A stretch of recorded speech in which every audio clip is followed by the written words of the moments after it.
Welcome back to today's class, and today's class is about TCP/IP layer model. Okay, so in previous classes we have seen about OSI layer model. Okay, so why we need any layer model? Okay, so there are different operations that are to be performed when the information is exchanged between two computers or any uh, any digital equipment.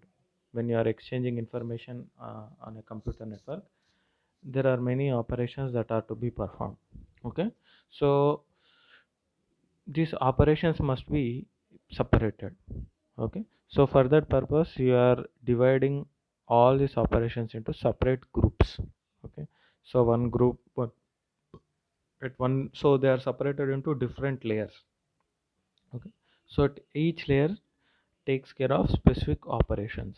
Okay, so one at certain layer it takes care of routing, certain layer it takes care of applications, protocols, takes care of protocols, certain layer it take care of it take care of end-to-end delivery and request for retransmission. Okay, so and also each layer takes care of different types of data. For example, if you take physical layer, and while we are discussing OSI layer, physical layer takes the data in the form of bits. Okay, it carries the data in the form of bits, whereas data link layer carries the data in the form of frames.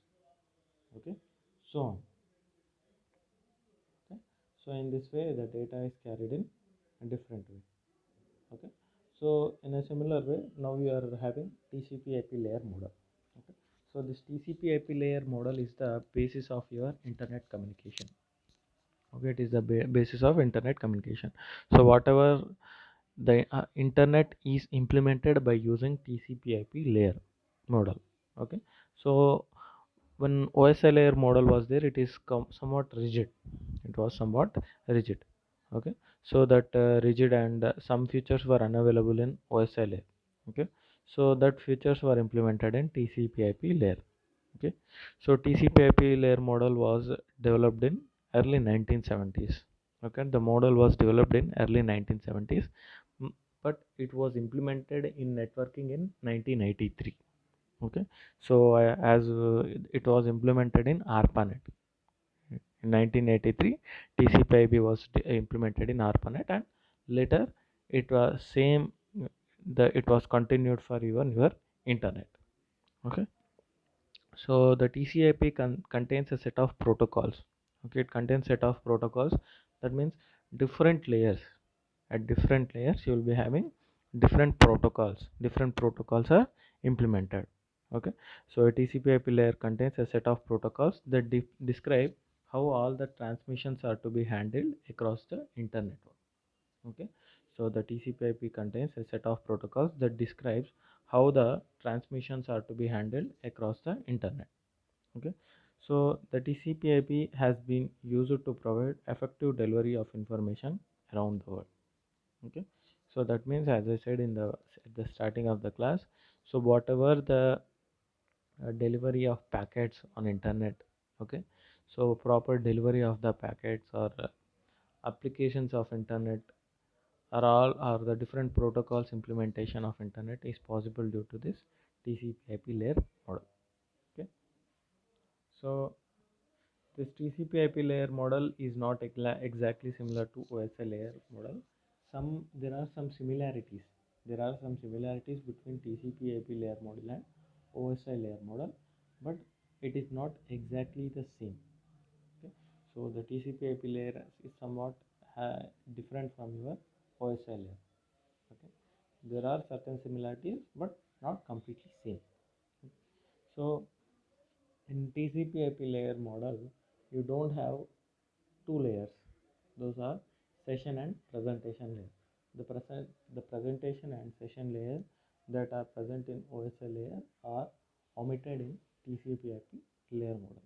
They are omitted in TCP/IP layer model. So this is the layer model of see here. This is the OSI layer model. This is the OSI layer model. So where you are having application, presentation, session, transport, network, data link, and physical layer, whereas this is your TCP/IP layer model. So in TCP/IP layer model, you can see there is no presentation and session. Okay, so here the application layer only takes care of all the functions that are whatever the functions that are performed by the presentation and session layer are taken care by the application layer of TCP/IP layer model. Okay, and then you are having transport layer, internet or network layer. So in TCP/IP model, the network layer is also known as internet layer. It is also known as internet layer. And after network layer, you are having data link layer and physical layer. Okay, so this is the layer model of your TCP/IP. Now let us see what are the functions of different layers in TCP/IP layer model. Okay, so first you are having data link and physical layer. At the bottom you are having data link and physical layer. Okay, so and after that you are having network layer, and about network layer you are having transport layer, and about transport layer you are having application layer. Now here you can see there are different protocols in each layer. Okay, so for example, if you take application layer, you are having SMTP, FTP, okay, HTTP, Telnet, and all those things. Okay, so these are different applications of different protocols that are implemented in application layer. Then you are having TCP and UDP. In transport layer, you are having TCP and UDP. Okay, and in network layer, you are having once again ICMP, IP, ARP, and RARP. So different protocols are implemented in different layers. Okay, and even at data link layer and physical layer also they have their own work to do. Okay, so now let's move on and let's see what is the functionality of each of these layers. Okay, so first application layer. So application layer is used to access network for providing applications such as DNS, FTP, and HTTP. Okay, so it is used to access the network. Okay, so whenever a user is present on the system, okay, he can do there are different applications of internet. For example, if you consider uploading and downloading of files, that is one sort of application. Web browsing is one sort of application. Okay, remote login is one sort of application. Email is one type of application. Okay, so there are different types of application. So in order to access, in order to have the different applications, you need certain protocols, you need certain protocols and applications. Okay, so these applications and protocols are provided by the application layer. So the application layer provides this applications to the user so that the user can use those applications to access and use the network. Okay, so for example, here you can see you are having DNS is an application that is used when you want to fetch the IP address, when you want to fetch the IP address of a certain domain. And Telnet is used for remote login. Okay, and FTP is used for uploading and downloading of a application, and HTTP is used for web browsing. Okay, so here you will not be accessing these applications, but internally your web browser, based upon uh, uh, your commands, or based upon your mouse clicks, or based upon your based upon your keyboard strokes. Okay, so your operating system or your browser will decide, your browser and operating system will decide what is the type of applications that has to be invoked, so that you will be able to successfully use a application.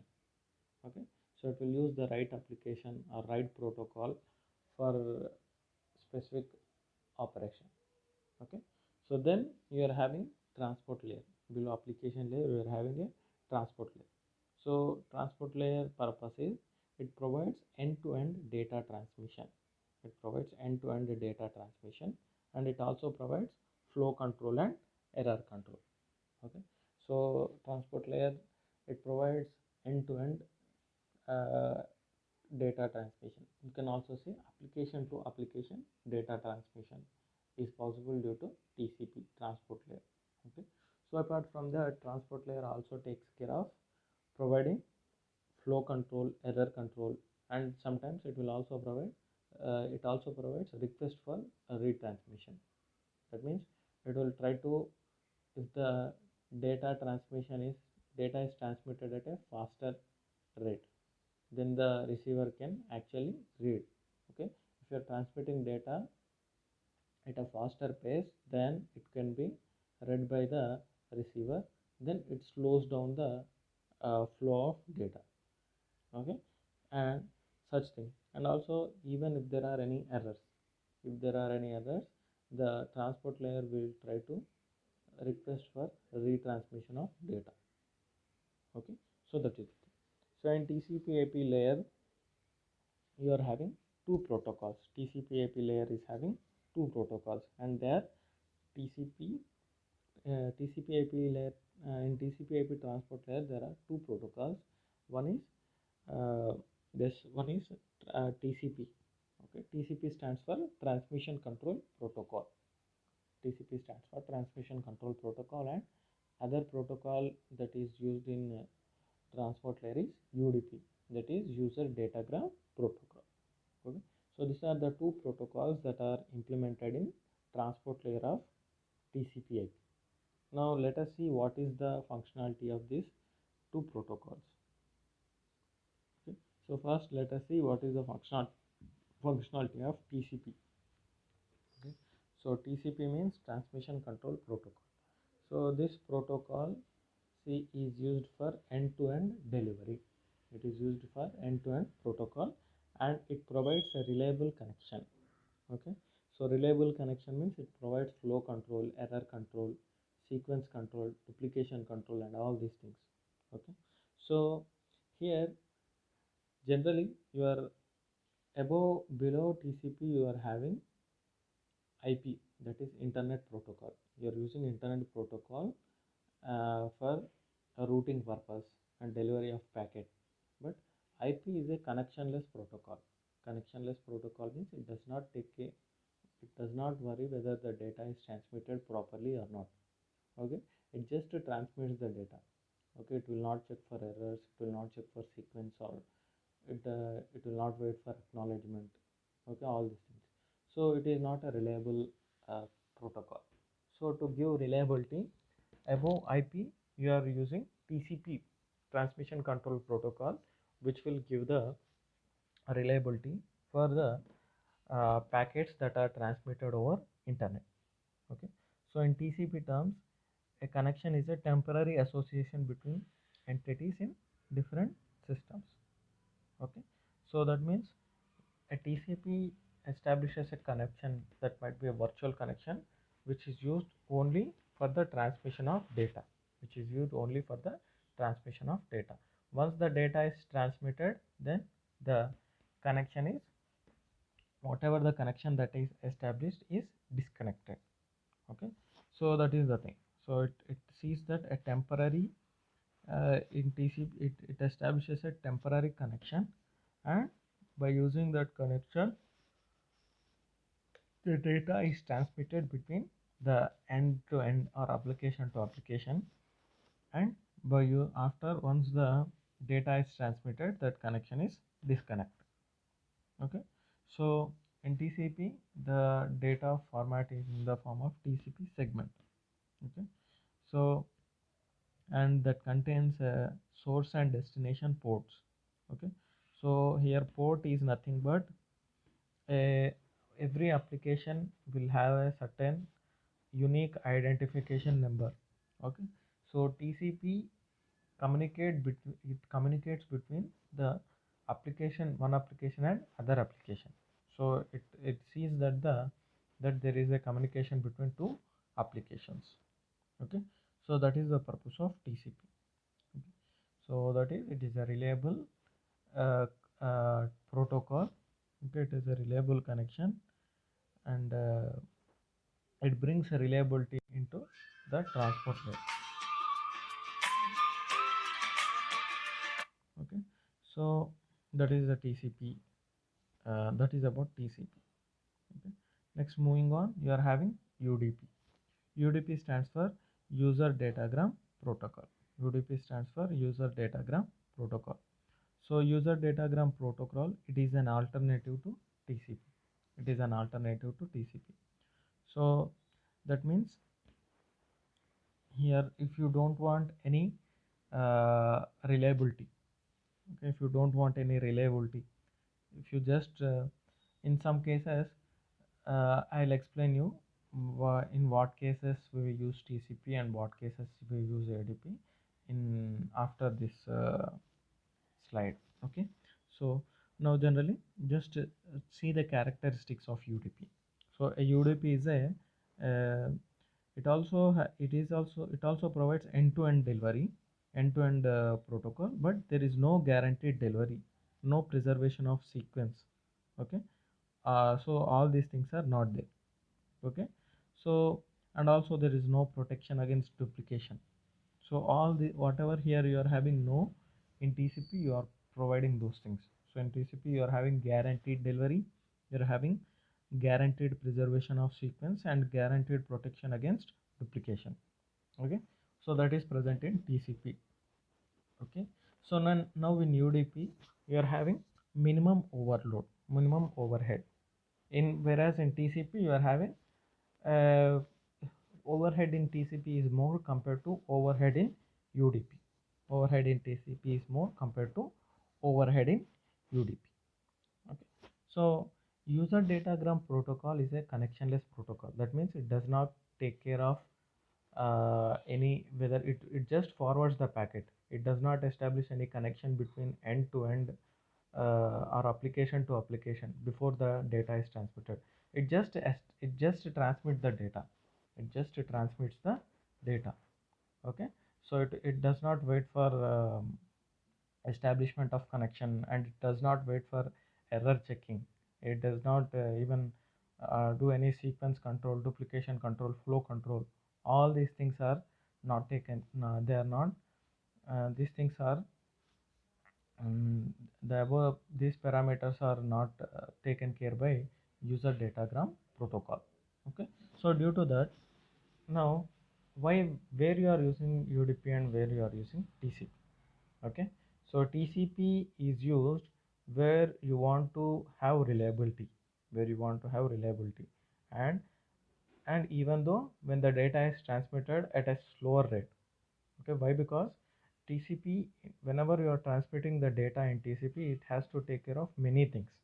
It has to take care of whether the data is properly transmitted. It has to take care whether the data is properly transmitted. First starts in TCP. The first connection starts with establishment of connection. In TCP, the data transmission starts with first establishment of connection between two endpoints, between two endpoints, and later, then after the transmission of data, once again it has to wait for acknowledgement. It has to do the error checking. It has to do sequencing, and it has to do duplication control. All these things have to be done in TCP. Okay, so this takes time to perform all these operations at the receiving end. It takes time, whereas in UDP it does not take care of any of these parameters. All these parameters are they are just avoided, they are avoided. Okay, so due to this, the data transmission is fast in UDP. Okay, so whenever you want to have fast transmission, you are using UDP. Okay, so for example, voice or real-time gaming or interactive gaming, so at that time you will use UDP. Okay, so TCP is used when you are dealing with HD data, HD videos transmission. Okay, so at that time you will be using TCP. Okay, so that is about your TCP and UDP. Okay, so TCP need to have more overhead. Why? Because it has to perform error checking, it has to perform sequence control, it has to perform duplication control. All these things have to be done by your TCP. So for that it should have greater control information, whereas UDP does not require that much greater control information. Okay, so Next, after transport layer, below transport layer, you are having internet layer or network layer. Okay, internet layer or network layer. Okay, so at network layer, the main protocol defined by TCP/IP is internet protocol. Okay, there are many protocols in internet layer, but one of the important protocol is internet protocol. Okay, internet protocol. So the internet layer is concerned with routing of data. The main function of internet layer is routing of data. It takes care of routing of data. Okay, so the job of internet layer is to deliver IP packets to the destination. It takes care of transmission of packets to the destination. Okay, so whatever the data that is received from the transport layer, whenever it is transmitting, whatever the packets that are received from the transport layer, they are converted to packets. Okay, they are converted to packets and then they are transmitted to the bottom layers. And whenever at the receiving end, whatever the packets that are received, whatever the data that is received from the data link layer, it is converted to packets. Okay, so in that way, your internet layer, the main function of internet layer is routing. Okay, so there are many protocols in internet layer. Let us see one by one. Okay, so first protocol is internet protocol. So the internet protocol defines the structure of the packet that is transmitted over internet. Okay, it defines the structure of the packet. It defines the structure of the packet or the packet format. Okay, defines the packet format that is transmitted over the internet. That is transmitted over the internet. Okay, so it sees that uh, how many bytes of data should be allocated for source address, how many bytes of data should be allocated for destination address. Okay, what are the various fields. Okay, uh, how many bytes of data should be provided for error checking purpose. Okay, so there are different fields present in, apart from the data in the control information, there are different fields present in the packet. Okay, so that packets and that packet format and the size of the number of bytes of each fields is given by this internet protocol. The internet protocol decides what is the format of the packet and how many bytes are allocated for each of these uh, thing. Okay, so that is the work function of internet protocol. So basically in internet protocol you are having two versions of IP packets, IP version 4 and IP version 6. So we have already discussed about this IP version 4 and IP version 6 in your previous chapters. Okay, so here you are having, in this you will be having, if it is IP version 4 you will having different packet format, different fields. Okay, if it is IP version 6 it is having different packet format and different fields. Okay, so in that way your internet protocol decides about what is the packet format and what is the it it takes care of format of packet. Okay, so that is the function of internet protocol. Okay, so next, after internet protocol, the other protocols present are, so you are having address resolution protocol. You are having address resolution protocol. So address resolution protocol, here address resolution protocol performs the conversion of IP address into physical address. Okay, so address resolution protocol, it takes care of IP address of host. It takes the IP address of host as input, and by using IP address of the host it will generate the physical address. It will generate the physical address as output. Okay, so address resolution protocol takes IP address as the input and gives physical address as the output. Okay, so we'll discuss in detail about address resolution protocol in the within this chapter. You are having some specific topic, separate topic for the operation of address resolution protocol, and we will see what is the purpose of this ARP, that is address resolution protocol. Okay, so next you are having reverse address resolution protocol. Okay, so reverse address resolution protocol, from the name itself you can see whatever the operation that is performed by address resolution protocol, this performs the exact opposite of that.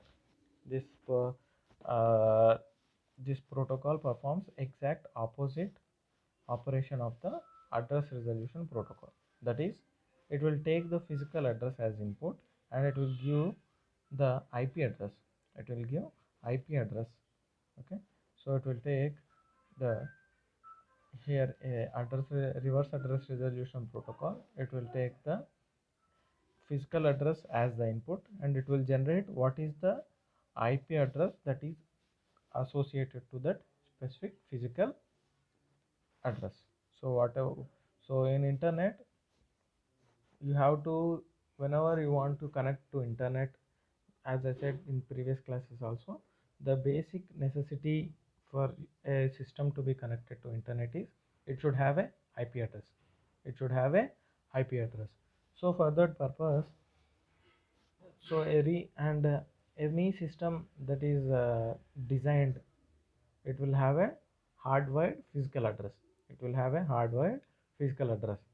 So sometimes you may require to find what is the IP address, what is the physical address of a specific IP address, or what is the IP address of specific physical address. So at that time you will be using this ARP and RARP. So ARP is used when you want to find what is the physical address that is attached to that IP address, whereas RARP is used to find what is the physical address,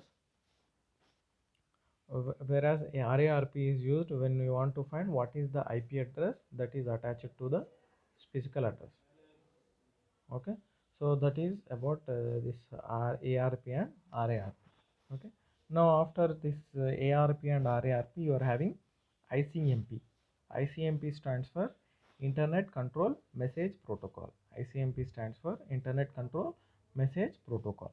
So this is a error reporting protocol which gives the messages and operation of information. Okay, so your internet protocol, it does not have any error reporting technique. Okay, so sometimes if there are any errors, network errors, if you are unable to perform routing, if there are some errors, okay, and if there are some maintenance related packets that have to be transmitted, okay, so such packets are transmitted by using this ICMP. Okay, so ICMP protocol transmits such packets which delivers the error related information or maintenance related information. Okay, so whatever the operations that are performed over network, okay, this information is not it, it does not have the data that has to be transmitted. It contains the information about the network. Okay, the problems, the it might be a problem or a error or any such operation, okay, that is uh, that occurs in the network. Okay, so for example, here you can see the requested service is not available. Okay, or a host or router could not be reached. Okay, so this ICMP will be used to transmit such kind of information. So it can be used for reporting such errors. Okay, so this is the purpose of ICMP. So these are the various protocols that are implemented by using your uh, internet protocol, internet layer or network layer. In network layer or internet layer, these are the protocols that are implemented and this is their functionality. Okay, so moving on, below the internet layer or network layer, you are having data link layer. Okay, so data link layer, this layer converts the data packets from network layer into frames, and at the receiving end it converts the frames into packets. Okay, so a data link layer is a layer which will accept the packets from the network layer and it will be converted to frames. it will be converted to frames, and at the receiving end this layer will convert the frames into packets. Okay, so that is the thing. Okay, and the network layer takes care of frame related issues. It takes care of frame related issues like um, not only framing, it also takes care of not only framing, it also takes care of whatever the error error control, flow control at frame level. At frame level it will take care of error control and flow control. Okay, so that is about your data link layer. Now next, you are having physical layer below. You are having physical layer below the data link layer. Okay, in physical layer it takes care of electromechanical specifications. Similar to ISA layer, your physical layer takes care of what are the it takes care of what is the level of electrical signal that has to be associated with binary 0, binary 1. Okay, and it takes care of what is the type of channel that is connected to the uh, what is the type of physical channel that is connected to the device. Okay, and also what is the type of coding. Okay, and what is the uh, purpose of each uh, pin within a wire, what is the purpose of each pin. Okay, it takes care of electromechanical specifications. A physical layer takes care of electromechanical specifications. Okay, so it takes care of what is the topology that of the transmission media that is connected to it. Okay, so whether you what is the mode of communication, whether it is full duplex or half duplex, all these things are taken care by your physical layer. And also in the physical layer the data is transmitted in the form of bits. The data is transmitted in the form of bits. Okay, so it converts the frames that are received from data link layer into bits, and whatever the bits that are received, they are converted into frames. Okay, so this is about your physical layer. So this is about your TCP/IP layer. So we have seen in this TCP/IP layer, we are having 5 layers, and each of these layer is performing some sort of specific operations, and all these operations are very necessary for the successful transmission of data from your source to destination. Okay. So let us see what are the different features of TCP. Let us see what are the different features of TCP. Okay. So the first feature of TCP is reliability. Okay. So reliability is nothing but a sender and receiver, they should be sure that the data has been properly, a sender should be if the, he should be sure that the data has been properly transmitted to the receiver, and receiver, when it receives the data, it should be sure that the whatever the sender has sent, exactly the same data has been transmitted to it. Okay, so and at the sender end, he should be sure that the data is properly transmitted to receiver, and at the receiver end it also should be sure that the whatever the data that is transmitted at the sender end, the same data has been received by it. So for that purpose, so to provide reliability, the TCP provides error control, loss control, sequence control, and duplication control.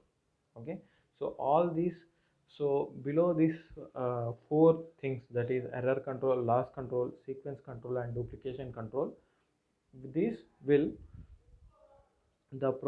when these things are provided, then when these features are provided, automatically this will give you a reliability. Okay, so in TCP you will see that there are, it will check the errors once the data is transmitted at the receiving end. At the receiving end it will check for the errors. Okay, it will use some CRC or something coding, and it will see whether if there are any errors in the packets. Okay, it will check whether there are any errors in the packets. Okay, then it will also check for loss control. So loss control means here the packets are given numbers, the packets are given numbers. Okay, So when packets are given numbers, so it will check for the packets and it will see whether all the packets are transmitted or whether all the packets are received. Okay. So if there is any loss of packet, it will request for a retransmission of those packets. Okay. So it performs loss control. It performs loss control. Next, it will perform sequence control. So it will see once the packets are received at the receiving end, it will check for the sequence. Okay. So whatever way they are transmitted at the transmitting end, are they received in the same sequence? And if they are not in sequence, it will try to arrange the packets in sequence. It will try to arrange the packets in sequence. Okay. So if they are not in sequence, you may not understand the data. Okay. So for that purpose, they should be in sequence. Okay. So that is this. Next, duplication control. Okay. Duplication control. So if similar packets are received more than once, if the same packet is received twice or more than twice, okay, so what does it do? It will see that only one packet is accepted and all the other packets are discarded. All the other packets are discarded. Okay. So in a such a way, it will see there are no duplicates of same packet. Okay. So it will discard the duplicate packets and it will only accept one copy of it. Okay. So in such a way, it will provide duplication control. Okay. So all these features of that is error control, loss control, sequence control and duplication control will provide a reliability. Okay, will provide the reliability as a one of the feature of TCP, that is transmission control protocol. So next, a TCP is a point-to-point communication. It is a point-to-point communication. So whenever two systems are connected by using transmission control protocol, okay, so they will feel that they are directly interacting with each other. They feel that they are directly interacting with each other. But actually, there are many internetworking devices in between the two source between the source and destination, or between the two endpoints there are many internetworking devices. But at the TCP layer, the TCP protocol, it will give a feel that both the source and destination feel that they are directly interacting with each other. Okay. So they communicate as if there is a direct connection between them. Okay. And also there is no confusion between who is sending the data or who is receiving it. Why? Because there are only two computers that are involved. Okay. So two of them will be interacting with each other and there will not be any confusion of who is transmitting the data and who is receiving the data. That means a TCP layer, whenever a TCP connection is established between two systems, it will first see what are the necessities of the transmitter and what are the necessities of receiver, and based on that it will establish the connection. So after establishing the connection, the sender and the receiver, they will, whatever the data is transmitted, it will try to fulfill the whatever the demands that were before the transmission of data, whatever the promises, you can say, whatever the promises or whatever the uh, that are whatever the whatever the promises that are means whatever the factors that have been decided before the transmission of data, they will be taken care. Okay. So regarding flow, regarding transmission speed, okay, so all these things will be the guidelines that are set before the transmission of data, they will be followed during the transmission of data. Okay. So and also TCP, it is a point to point communication, that means it is application to application communication. Okay. That means you are having many applications in one computer. Okay. At the sender end you are having many applications and at the receiving end you are having many applications. So but out of these many applications, only one application will be communicating with other application. So a TCP sees that you're only having one application to application communication. So between a computer you can have many between two computers you can have many TCP connections. You can have many TCP connections, but each TCP connection will be discrete for a specific application to application communication. Each TCP connection will take care of only one application will be communicating with other application. Okay, so that is the one feature of the TCP, that is point to point communication. Next is a TCP is a connection oriented protocol. TCP is a connection oriented protocol. So connection oriented means before the transmission of data, the TCP will try to establish the connection. It will first establish the connection before the transmission of data.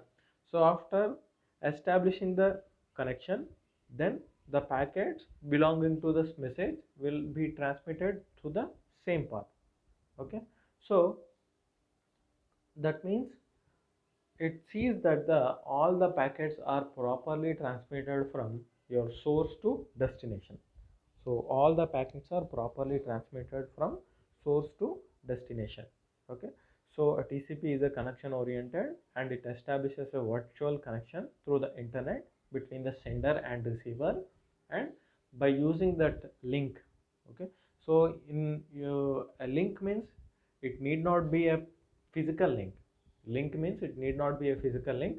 So whatever the path, okay, whatever the path, so by using some sort of hardware and software combination, okay, the link, whatever the virtual path or virtual link that I am speaking to is established by using software and hardware components, and by using this you'll try to establish a path between source to destination. You'll be establishing a path between source and destination. Okay, and by using this path, so the data will be transmitted from sender to receiver and from receiver to sender. So why? Because in previously a TCP you are expecting the data to be transmitted in two way.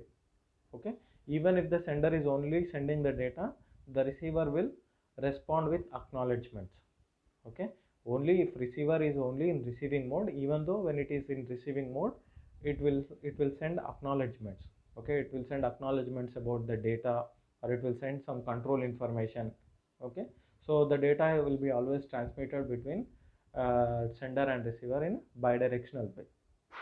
Okay, and and also here in TCP you are having different stages in connection oriented. First it will try to establish the connection. First it will try to establish the connection between the sender and receiver. So after establishing the connection, then the data will be transmitted between the sender and receiver, and after the data is transmitted, then the connection is terminated. Okay, so all these steps are followed in a TCP connection. Okay, and at the end of the day, a connection oriented approach is nothing but proper transmission of data from source to destination. Okay, so without any loss of data, without any errors. Okay, even if there are errors, the receiver should know, and it should once again it should be able to request for retransmission. So all these facilities are provided in TCP. All these facilities are provided in TCP. Okay, so these are the different features of TCP. These are the different features of TCP. And also in connection oriented approach, the connection is only established when you want to transmit the data. When you want to transmit the data, you will establish the connection, and once after the data is transmitted, then the connection gets terminated. Okay, so in this way, so these are the different features of your TCP. Okay, so in today's class we have discussed about TCP/IP layer model. We have seen what are the 5 layers in the TCP and what is the operation of each of these layers. Okay, and later we have seen what are the features of TCP/IP layer model. What are the features of TCP/IP layer model and why it has become the uh, basis of internet? Okay, why it has become the basis of the internet? Okay, so this is the end of the session, and let us meet in the next session to discuss few more topics related to this chapter. Thank you. ఏందమ్మా